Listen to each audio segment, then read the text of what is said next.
It was late July in 1944, specifically the 20th day of that month, and inside the German 7th Army headquarters at Le Mans in occupied France, a scene was unfolding that would have seemed absurd had the evidence not been so overwhelming.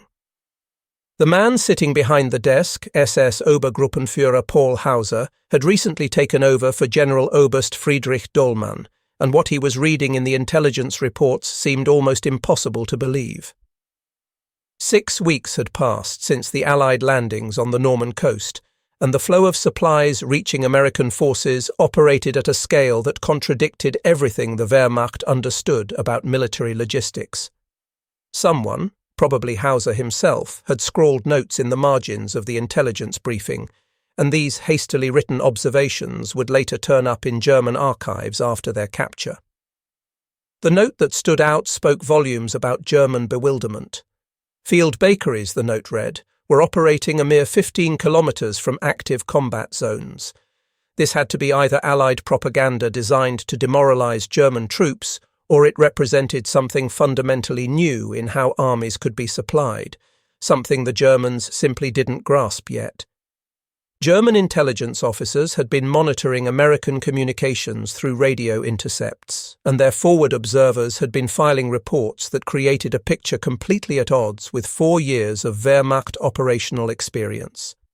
American soldiers, still locked in brutal fighting through the Norman hedgerows, weren't just receiving the basics like ammunition and fuel.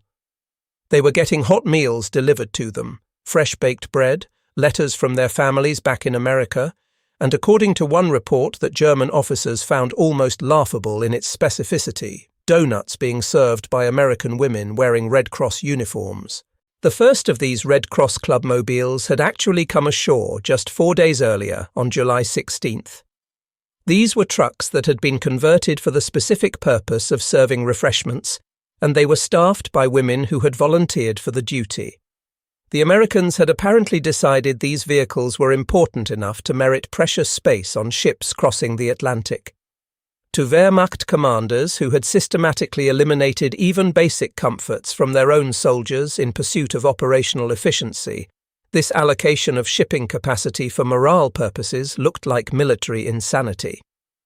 What those German officers didn't yet comprehend was that they were witnessing something that wasn't American extravagance at all, but rather American industrial logic being applied to the conduct of warfare.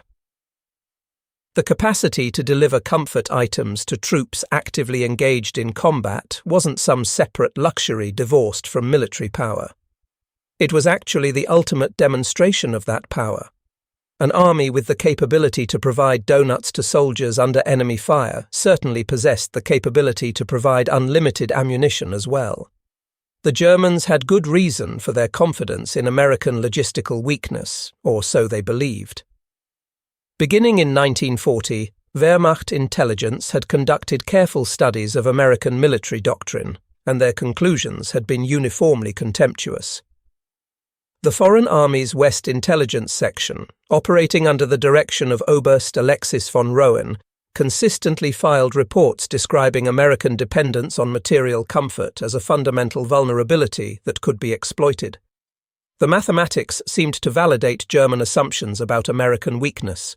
American military planning documents that had been recovered from a destroyed glider in Sicily showed that United States forces required roughly 45 pounds of supplies per soldier every day, compared to Wehrmacht allocations that ranged from a little over 9 pounds when troops were inactive to about 20 pounds during normal operations.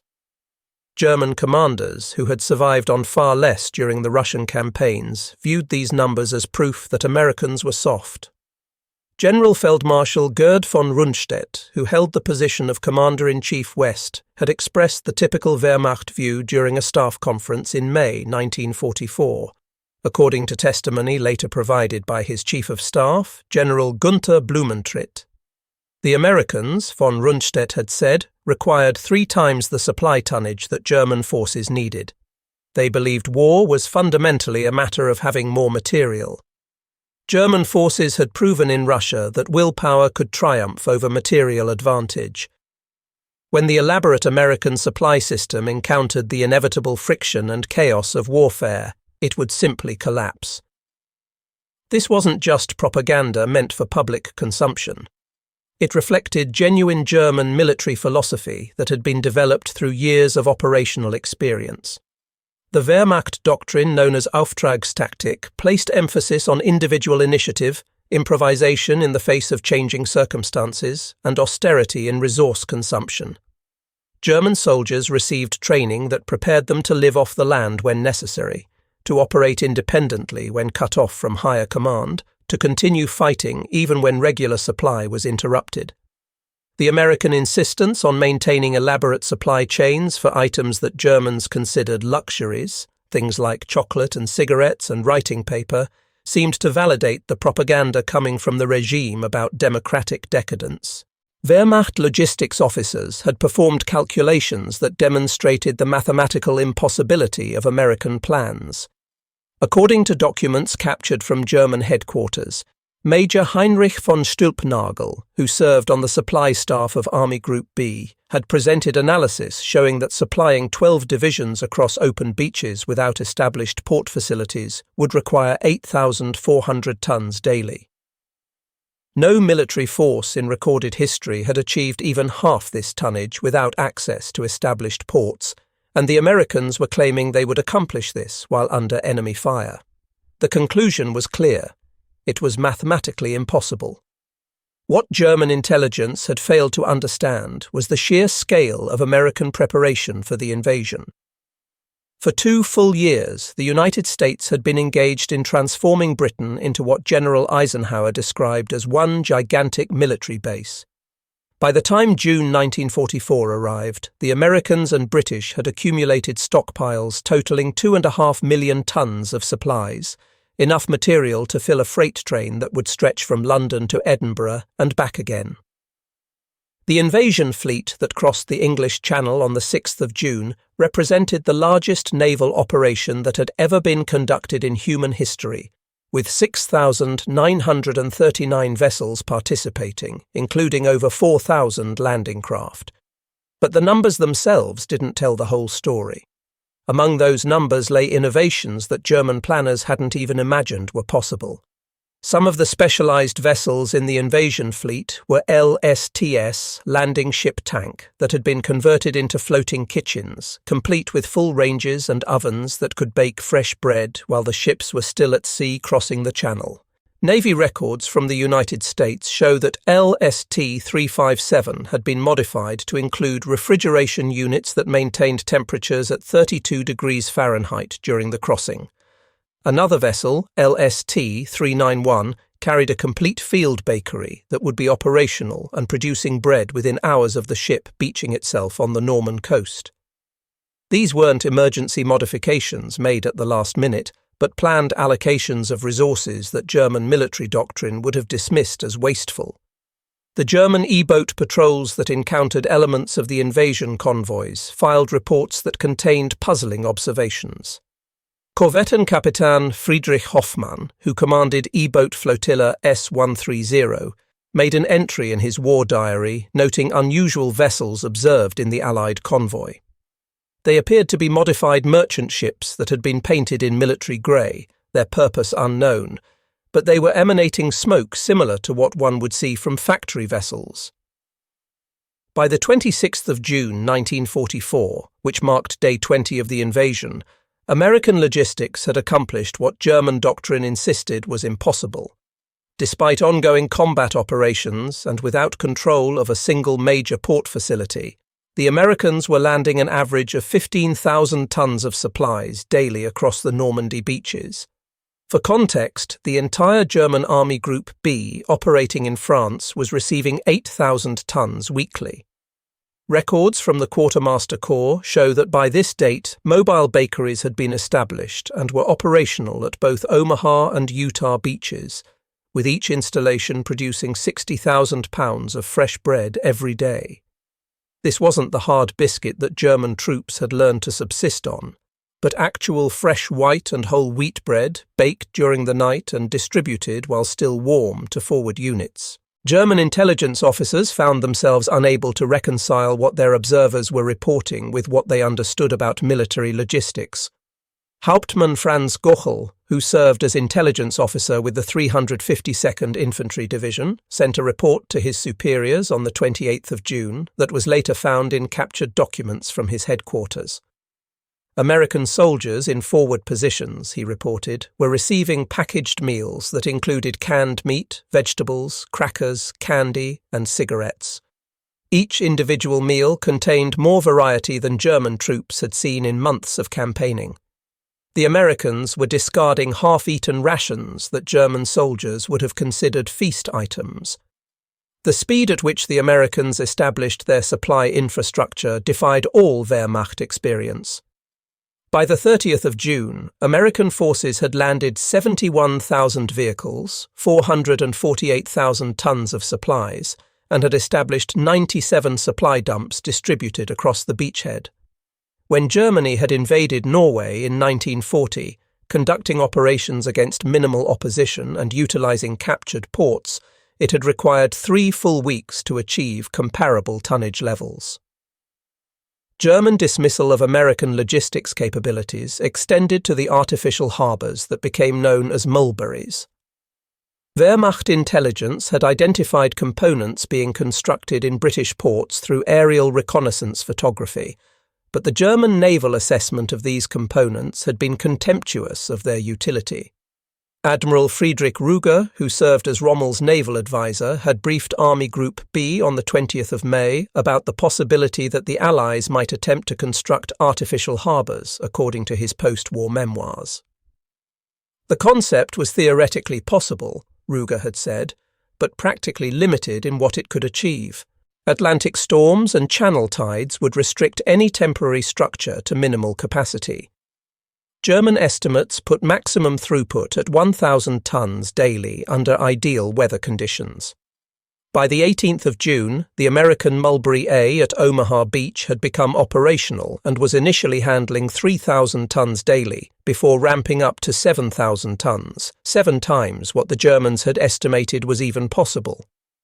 The harbour consisted of 600,000 tons of concrete formed into caissons, 180,000 tons of steel, and floating roadways that could accommodate 2,000 vehicles every day.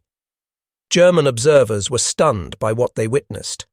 Oberst Hans von Luck, whose 21st Panzer Division operated in areas where they could observe the British Mulberry B, later wrote in his memoirs about watching through field glasses as an entire harbour materialised from nothing. Ships unloaded directly onto floating roads that adjusted automatically with the tides. Trucks drove from ship to shore without stopping. In 1 week, the Allies had created port facilities that exceeded the capacity of many established French harbours that had been built over decades or even centuries. The psychological impact was immediate and profound. The Mulberries represented not just logistics capability, but engineering dominance on a scale the Germans couldn't match. If the Americans could construct harbours from nothing in a matter of days, what couldn't they accomplish given time and resources? The 16th of July in 1944 marked a watershed moment in the history of military logistics, a moment that German commanders would later identify as psychologically devastating in its implications. This was the day the first Red Cross Clubmobile arrived on French soil. The vehicle, which had been nicknamed Daniel Boone by its crew, landed at Utah Beach and within hours was serving fresh donuts and hot coffee to combat troops operating in the area. German intelligence officers initially dismissed reports about women serving refreshments near the front lines as obvious propaganda. Oberst Friedrich von Mellenthin, who served as intelligence officer with Panzer Group West, made a note in his assessment dated the 20th of July stating that reports of American women operating mobile canteens in combat zones were either deliberately false or indicated a level of command incompetence that endangered civilian personnel. But the reports were entirely accurate. Within 1 week of the first Clubmobile arriving, 12 of these vehicles were operating across the Normandy region. These were GMC trucks that had been specially modified to include donut-making equipment, coffee urns, and serving windows, and they could produce 2,000 donuts and 500 gallons of coffee in a single day. The three-woman crews operating these vehicles worked within range of German artillery, following combat units as they advanced toward the enemy. Letters written home by American soldiers that were captured by German intelligence after battles revealed the impact these clubmobiles were having on morale. Private James Morrison of the 4th Infantry Division wrote a letter home to his mother on the 22nd of July, a letter that was found on his body after he was killed in the battle for St. Lo. "You won't believe this, Mom," he had written, "but yesterday I had fresh doughnuts and real coffee served by American girls, just like being at the corner shop back home. We were maybe 5 miles from the front lines. The Germans were shelling the road behind us while these girls joked around and served doughnuts like it was a church social back in the States." By the 25th of August in 1944, as American forces were liberating Paris, German logistics officers were facing an equation they simply couldn't solve using conventional military mathematics. The United States Third Army, under the command of General Patton, was advancing so rapidly that Wehrmacht doctrine insisted it must halt soon for resupply operations. German experience gained from campaigns in Russia had proven that mechanized forces couldn't operate more than 200 miles from their supply bases without requiring an operational pause to allow supplies to catch up. General der Panzertruppe Heinrich Eberbach sent an assessment to OKW, the Oberkommando der Wehrmacht, on the 24th of August that was later found in captured German archives. American spearheads, he noted, were 400 miles from their beaches. By every calculation available to German planners, they must halt within 48 hours to allow for supply accumulation. Their fuel consumption alone exceeded any possible delivery capacity that could be maintained over such distances. 24 hours later, German reconnaissance units were reporting something that had no precedent in their experience. An endless stream of trucks was moving along designated one-way highways, operating around the clock without pause. The operation that became known as the Red Ball Express had begun, and it would fundamentally shatter German understanding of what was logistically possible in modern warfare. The verified statistics of the Red Ball Express operation defied German comprehension of what truck transport could achieve. Nearly 6,000 trucks, operated by 23,000 drivers, delivered an average of 12,342 tons of supplies daily, with the peak achieved on the 29th of August. The trucks ran constantly on a 700-mile round-trip route, with drivers being changed out like relay racers and vehicles being serviced while they continued rolling forward. According to Transportation Corps records, 75% of the drivers were African American soldiers, segregated into separate trucking companies, but proving absolutely essential to Allied victory in Europe. These units maintained a tempo that German logistics officers had calculated as mathematically impossible to sustain. Trucks were averaging 240 miles per day, with drivers operating on just 4 hours of sleep between shifts. German logistics doctrine, which had been refined through years of continental warfare across Europe, established clear mathematical limits for what military operations could achieve at various distances from supply bases. Wehrmacht tables that were captured at various headquarters showed their standard calculations. A mechanized division required 300 tons of supplies daily when engaged in combat operations, 100 tons when remaining static in defensive positions. Delivery capacity decreased by 30% for every 100 kilometers of distance from supply bases. Beyond 300 kilometers from those bases, sustained offensive operations became mathematically impossible to support. The Americans were shattering every single one of these carefully calculated assumptions. By September 1944, they were delivering 20,000 tons daily to forces operating 500 miles from the invasion beaches. A single American armored division was consuming 750 tons daily and receiving every bit of it. The First Army alone was burning through 800,000 gallons of gasoline every day, which exceeded the weekly allocation for the entire Wehrmacht Western Front. General Major Fritz Bayerlein, who commanded what remained of Panzer Lehr Division after weeks of combat, made a bitter assessment in a letter to his wife that was found after his capture. "We are not fighting soldiers anymore," he wrote, "but an industrial process. They do not defeat us in battle. They overwhelm us with trucks." September 1944 brought reports that German engineers simply refused to believe were physically possible. American forces were constructing fuel pipelines that ran from the invasion beaches directly to their advancing armies. The pipeline under the ocean, known as Pluto, and its extensions across land seemed like pure fantasy to Wehrmacht officers who struggled daily to maintain even basic fuel supplies to their frontline units. The first Pluto line became operational on the 22nd of September, initially delivering 56,000 gallons daily to the port at Cherbourg. By October, with multiple lines now operational, daily delivery had reached 300,000 gallons. By March of 1945, the system would achieve its full designed capacity of 1 million gallons daily, a volume that exceeded the fuel consumption of entire German army groups. The psychological impact on German defenders was absolutely devastating to morale. Oberst Hermann Balck, who was considered one of Germany's finest tactical commanders, made a comment during his post-war interrogation that captured the hopelessness German officers felt. "When we learned that the Americans were pumping fuel directly from England to their tanks in France, we knew the war was lost. You cannot defeat an enemy who has eliminated geography as a limiting factor in warfare." Nothing demonstrated the extent of American logistics supremacy more dramatically than what happened on Thanksgiving Day in 1944.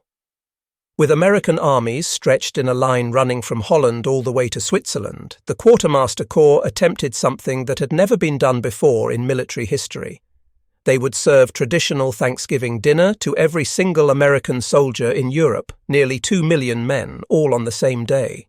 General der Panzertruppe Hasso von Manteuffel, who was secretly preparing forces for what would become the Ardennes offensive, received intelligence reports about American Thanksgiving preparations that he initially dismissed as impossible exaggeration. His intelligence summary for the 20th of November, which was discovered among captured documents, stated that American forces claimed they would serve complete turkey dinners simultaneously to all units. This was dismissed as propaganda.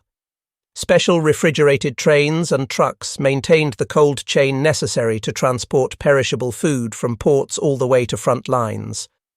On the 23rd of November 1944, American soldiers sitting in foxholes facing the Siegfried Line ate turkey with stuffing, mashed potatoes, cranberry sauce and pumpkin pie. Units that were under sporadic German artillery fire received hot meals delivered to their positions. The 30th Infantry Division, which was holding defensive positions near Aachen, received complete dinners despite ongoing German shelling of their area. The psychological warfare value was unintentional but absolutely devastating to German morale. Captured American soldiers who were interrogated after Thanksgiving consistently mentioned the holiday meal during their interrogations, inadvertently revealing the extent of American supply capabilities to increasingly demoralized German interrogators who were struggling to find food for their own troops. The winter of 1944 to 1945 proved to be the coldest winter experienced in 50 years across Europe. German commanders, remembering how Wehrmacht forces had collapsed during Russian winters when adequate winter equipment wasn't available, expected American soldiers to suffer similarly from the extreme cold.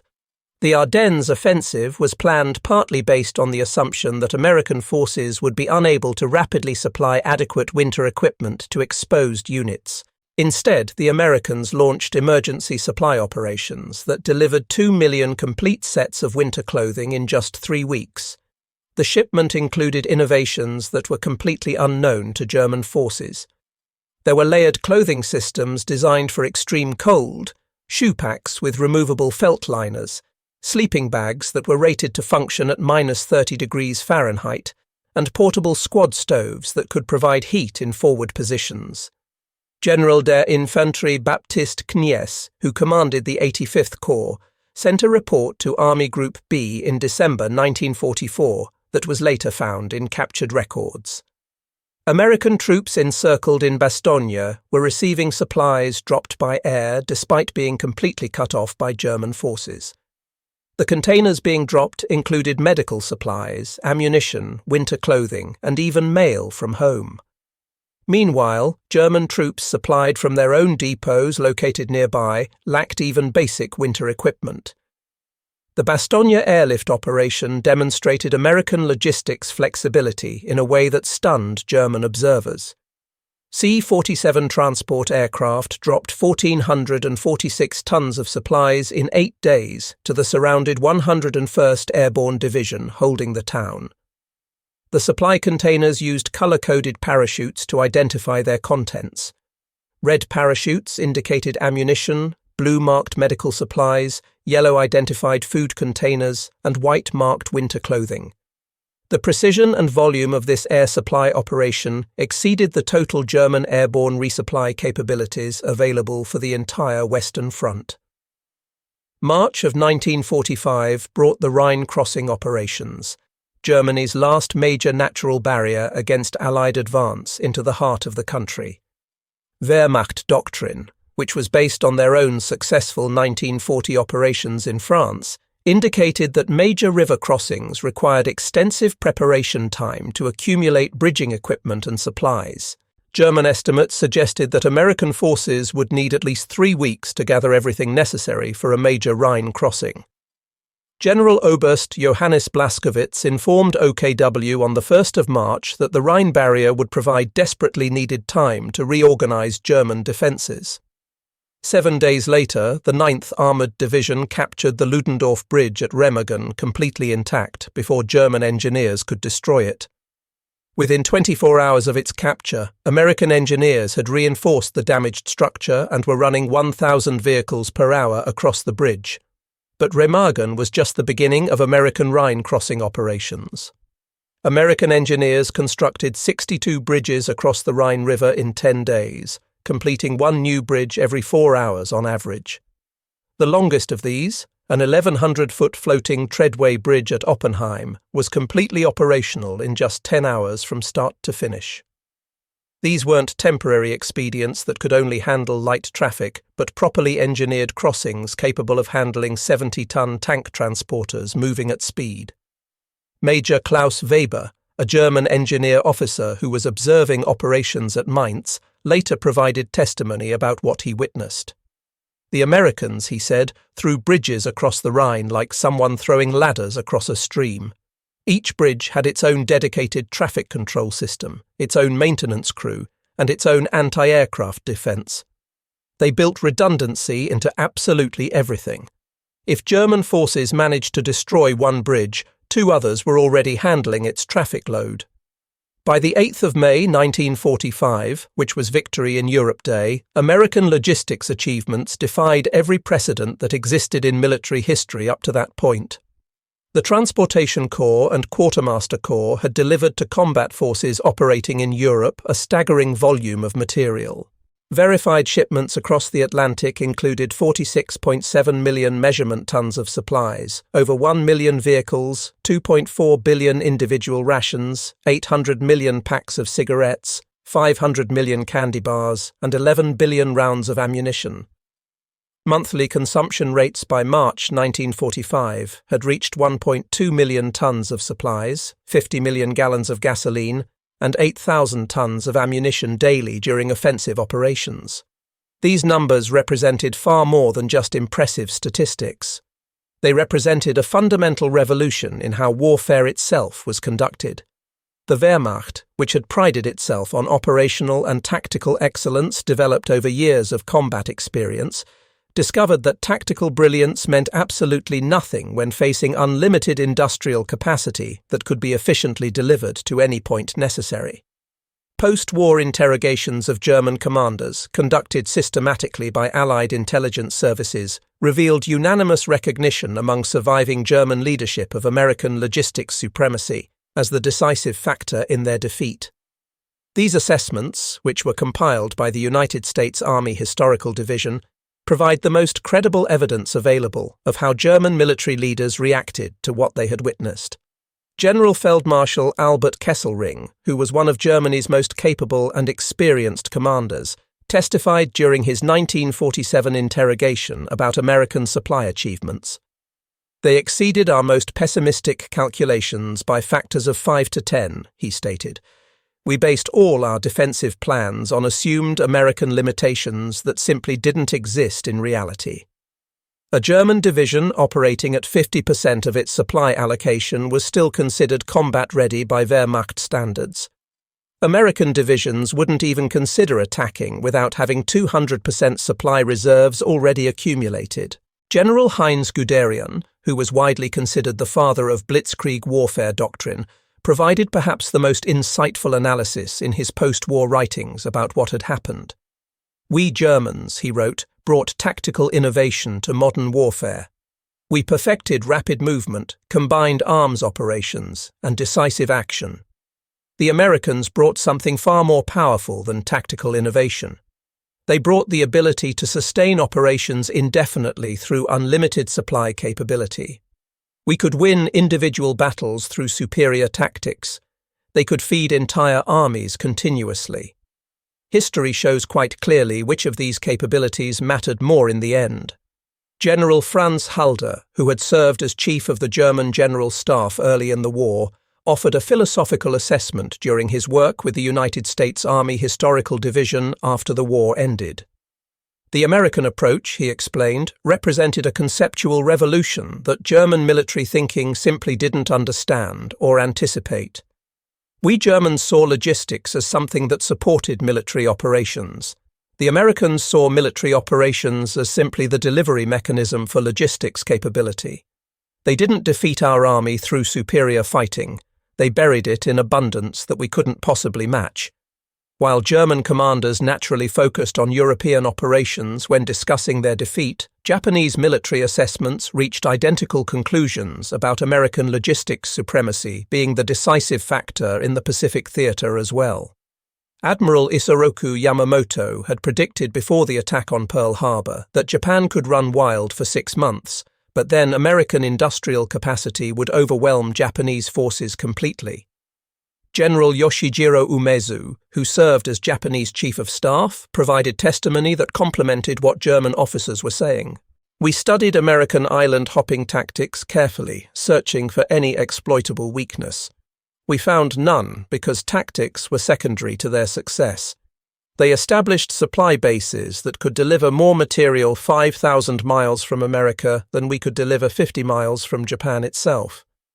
Every battle was already decided before it began, decided in factories and cargo ships before soldiers ever met in combat. This Pacific validation matters significantly because it demonstrates the universal nature of the American logistics revolution. Whether American forces were fighting in European hedgerows or on Pacific atolls, they maintained supply superiority that fundamentally redefined what was militarily possible. American logistics success stemmed from innovations that seemed mundane when viewed individually, but proved revolutionary when implemented collectively as an integrated system. Standardization meant that every American vehicle used interchangeable parts across the entire fleet. A truck damaged in Italy could be repaired using parts originally manufactured for use in France, eliminating the nightmare that German forces faced using equipment captured from multiple conquered nations, each requiring its own unique spare parts inventory. Mechanization was implemented completely in American forces. While Germany still relied on 750,000 horses for transport, which consumed 20,000 tons of fodder monthly just to keep the animals alive, Americans used trucks exclusively for all transport needs, completely eliminating an entire supply category while simultaneously increasing both speed and capacity dramatically.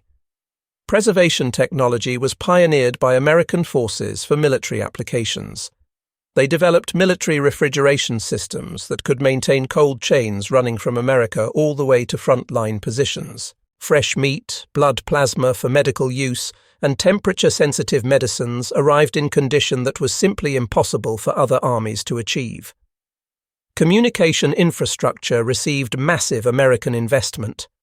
American forces laid 100,000 miles of telephone wire in France alone, enabling real-time coordination of supply movements across the entire theatre. German forces, in contrast, relied heavily on motorcycle couriers for communication, which delayed supply responses by days compared to instantaneous American telephone coordination.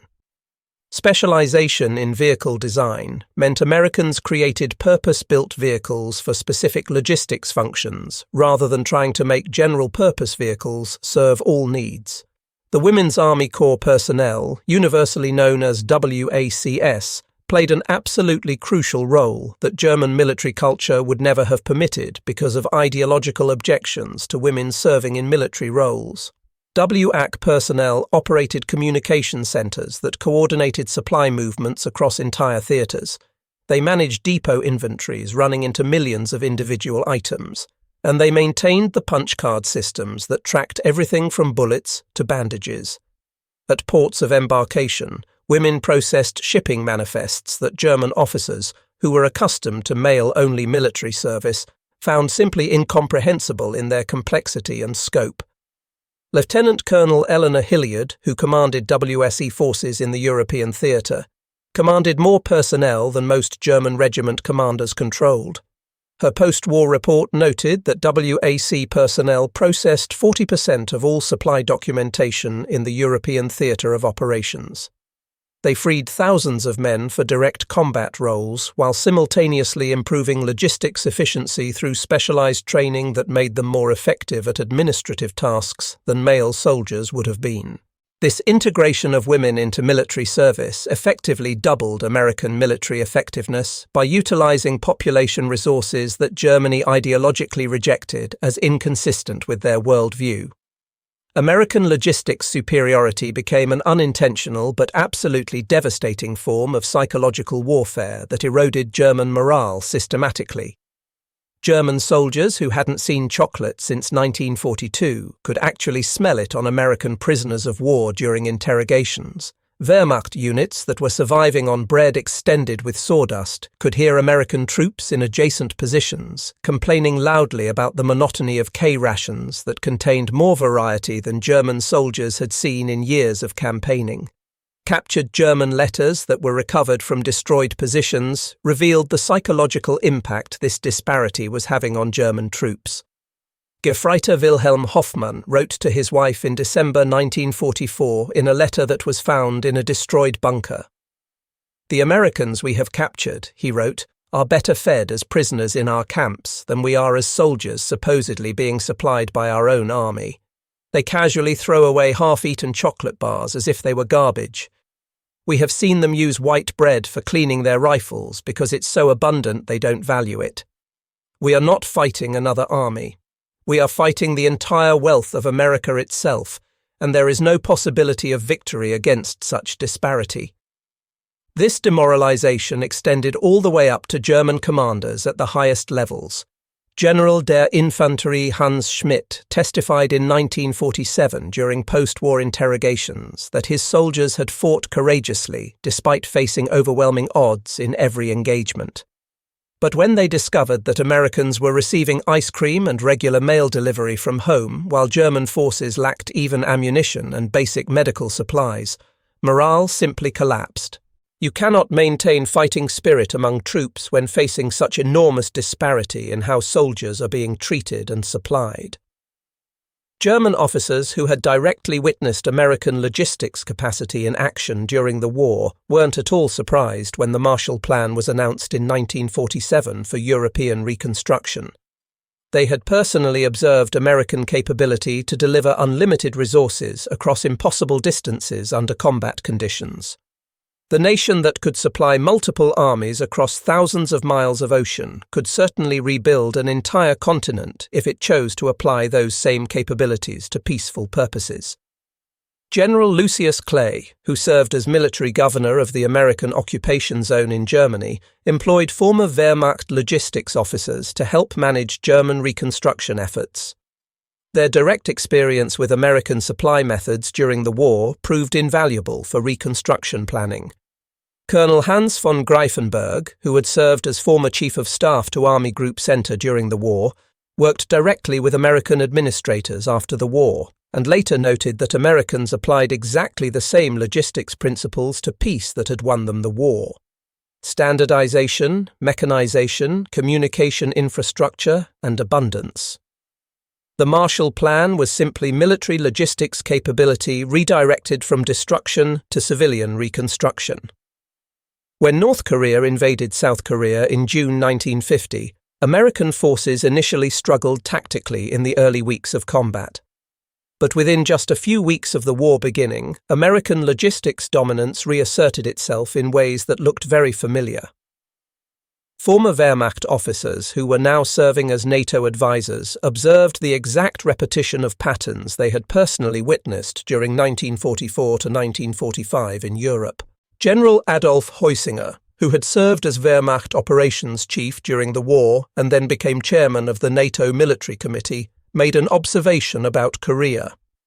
In Korea, he noted, the Americans demonstrated once again that modern warfare is won primarily by supply superiority rather than tactical excellence. They delivered more tonnage to the port of Pusan in 3 months than Germany had managed to deliver to Stalingrad over 2 years of trying. Communist forces might win individual battles through tactical skill, but they cannot possibly match American logistics capability over any sustained period. Harvard Business School began studying World War II American military logistics operations during the 1960s as the foundation of what would become modern supply chain management theory. Professor Theodore Levitt identified direct lineage running from military innovations developed during the war to business practices that would dominate global commerce. Containerization, just-in-time delivery systems, computerized inventory management, and total quality management all originated in American military logistics development between 1941 and 1945. Despite being allies during the war, Soviet commanders were equally stunned by American logistics capabilities when they observed them directly.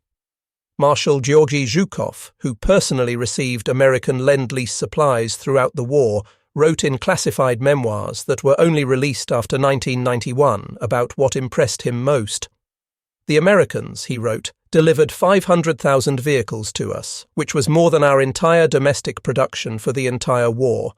But even more impressive than the vehicles themselves was their delivery system. They shipped from Detroit to Vladivostok to Moscow with precision that we couldn't achieve shipping from Moscow to Stalingrad, which was our own territory. Marshal Ivan Konev was considerably more blunt in private correspondence that was later discovered. If we ever fight America directly, he wrote, we will not face their army as our primary opponent, but their factories. They can deliver more supplies to the opposite side of Earth than we can deliver to our own borders. This is not military superiority in any conventional sense. This is industrial transcendence of normal limits. American logistics success during World War II required processing unprecedented volumes of information on a scale never before attempted.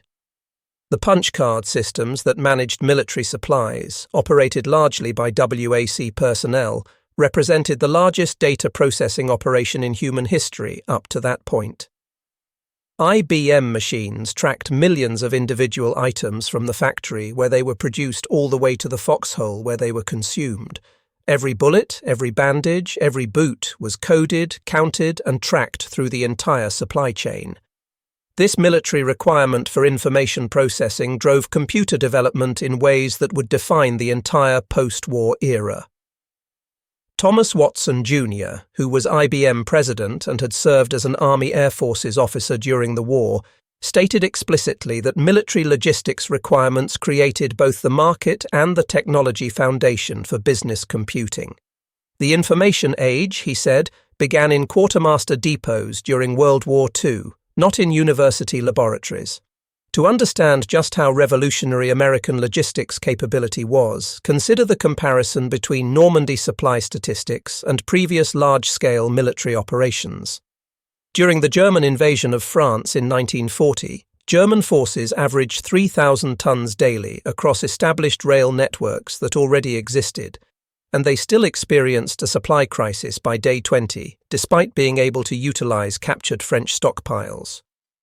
Horse-drawn supply columns that the Germans relied on averaged 12 miles of movement daily, American operations in Normandy during 1944 averaged 15,000 tons daily across open beaches without any port facilities, maintained continuous expansion through day 90 of operations, and motorized supply columns averaged 240 miles daily. This represented a 5-fold increase in tonnage delivery combined with a 20-fold increase in delivery speed, which created an operational tempo that Germany simply couldn't match using their existing logistics system. Field Marshal Bernard Montgomery, who was often quite critical of American tactical methods during the war, delivered what might be considered the definitive assessment in his memoirs written after the war. American logistics, he wrote, was a war-winning weapon more decisive than any secret weapon Germany managed to develop.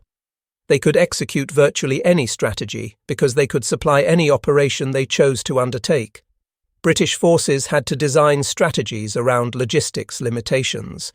This freedom of action, purchased through industrial abundance, was their greatest military advantage.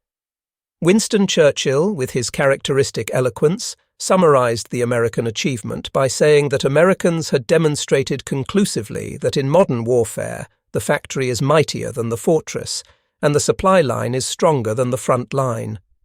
Their monument isn't battles won through tactical brilliance, but abundance delivered reliably under fire.